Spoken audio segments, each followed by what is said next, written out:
We also want to bring in a man who has covered his share of party conventions, and that is former Fox 32 political editor Mike Flannery. Mike, how has this convention changed in your mind after the events of this weekend and today? Well, there's a sense among Republicans whom I've spoken to on the telephone, Terrence and Sylvia, a sense almost of euphoria, jubilation, a feeling that the Republicans are on a roll. Donald Trump is on a roll. You hear in the statements that the Republicans have made in the wake of the assassination attempt from many Republican elected officials, they see the hand of God at work here, that Donald Trump was spared from this assassin's bullet by divine providence, and that he has that sort of backing going right into November.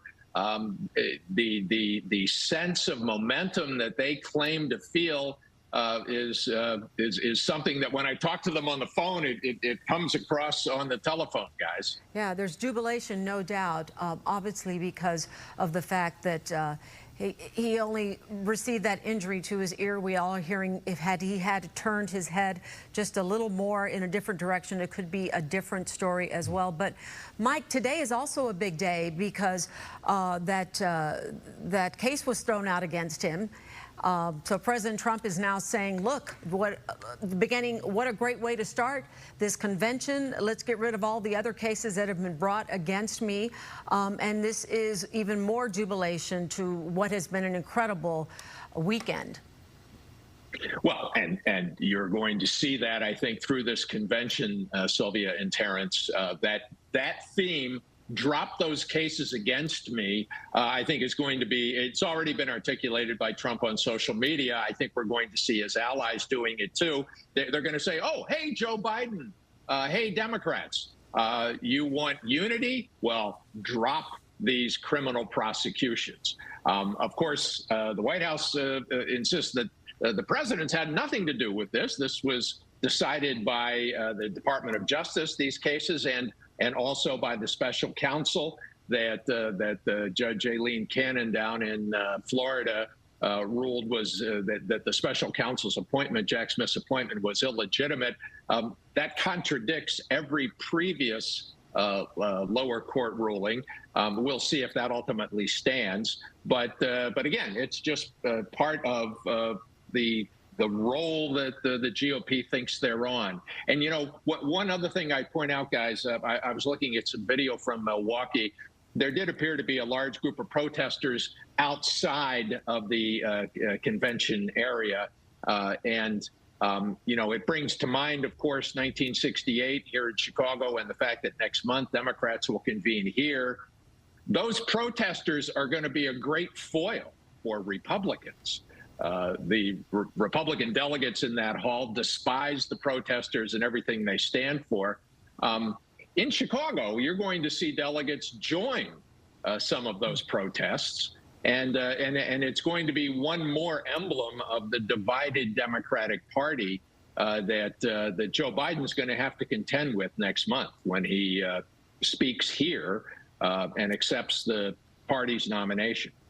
Speaking of division, the theme we're hearing a lot, and the word we're hearing a lot from Republicans is unity and unifying.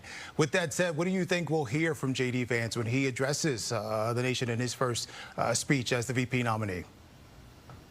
I think we're going to hear some themes that he has sounded in appearances on what Republicans disdainfully call the mainstream media.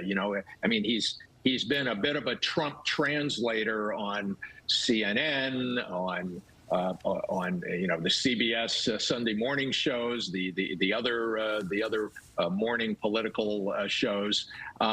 He has defended the former president. He has vigorously attacked President Biden.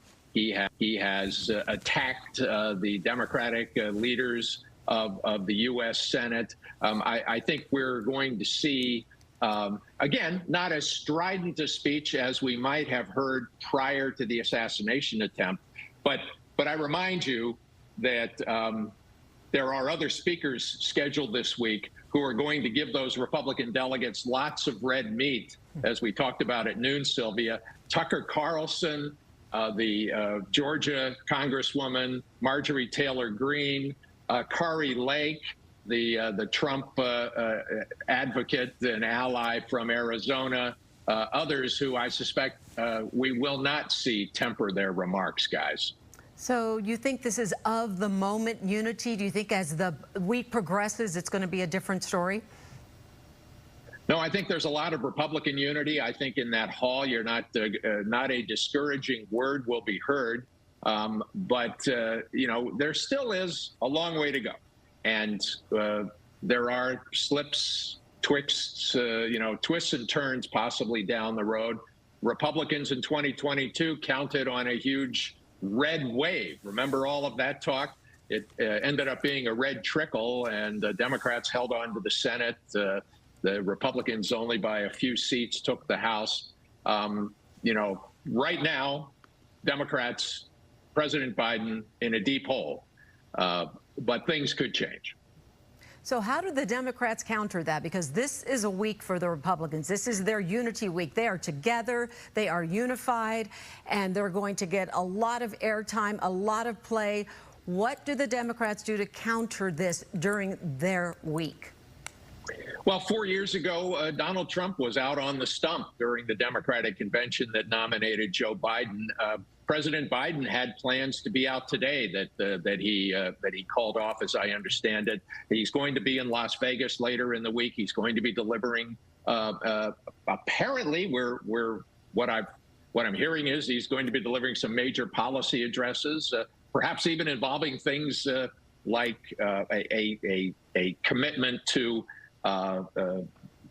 limit rent increases, to perhaps remove federal tax breaks for corporate landlords who try to raise rents more than 5%, for example. Now, whether all of that comes to pass, we'll see. But the Democrats have planned some counter-programming, and we're going to see them. We're going to see President Biden out on the stump.